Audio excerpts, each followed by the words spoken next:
Hello, everyone. I hope you are having a great time getting into good trouble with your inner board of directors. I wanted to follow up with a reminder, a tip, and a warning. The reminder is that this will be so much more powerful. Your board can serve you so much more powerfully if you come to them with a specific question. So sometimes say, I called the board and I didn't know what to say. They didn't know what to say. And having a question in mind. What is your question? What, if it were answered, would be just so helpful to you? And refining that question a little bit, being like, what is my real question?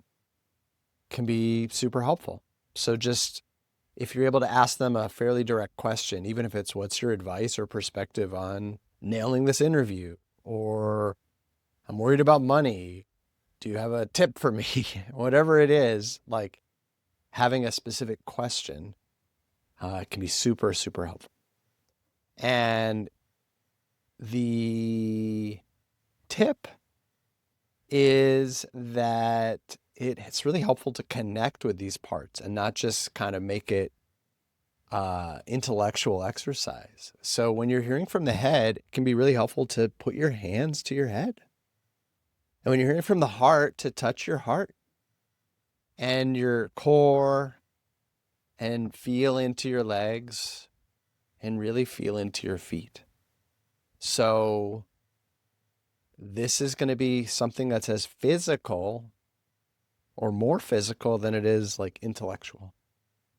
So feel into them and have patience to hear an answer from a kind of part of you that you may not have been in frequent conscious communication with.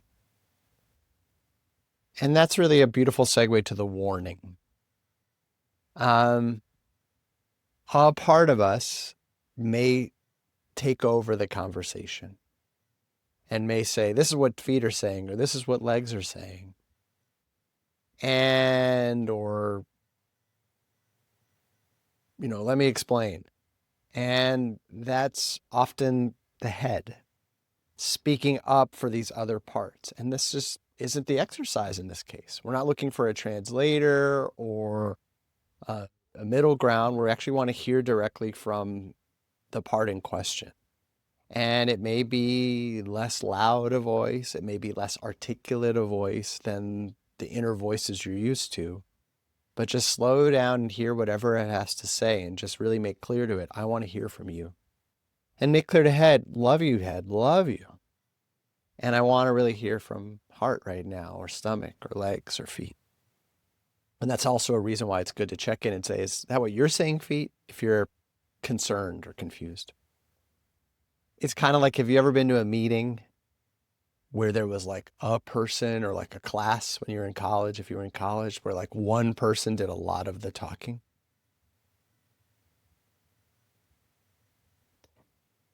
And maybe also when other people spoke, they would say a few things and they'd kind of trail off or they'd pause. And then that often the same person would say, oh yeah, and da da da da da. That person's lovely. We're not saying anything. That person's not unintelligent or not helpful. But that's a different voice. And we just want to hear from all the voices in the room. So what's occurring externally is also occurring internally. You may have one voice that does a lot of the talking or talks for a lot of the others. That's not always head. I don't mean to point fingers at head. But it's the exercise to actually hear from these other different parts, not sort of head speaking for these different parts. If that makes things clearer or you're more empowered, great. If you're like, oh, why did I even hear that? Or now I'm nervous, feel free to ignore every word I just said. Run with it, play with it some more, have fun with your board, let them advise you, and then you get to decide. Say thanks for hearing them and make a clear decision, communicate that, and try it out, and you can circle back with the board again. The more meetings you have together, the clearer the lines of communication, the calmer and more coordinated they'll be with you. Go for it.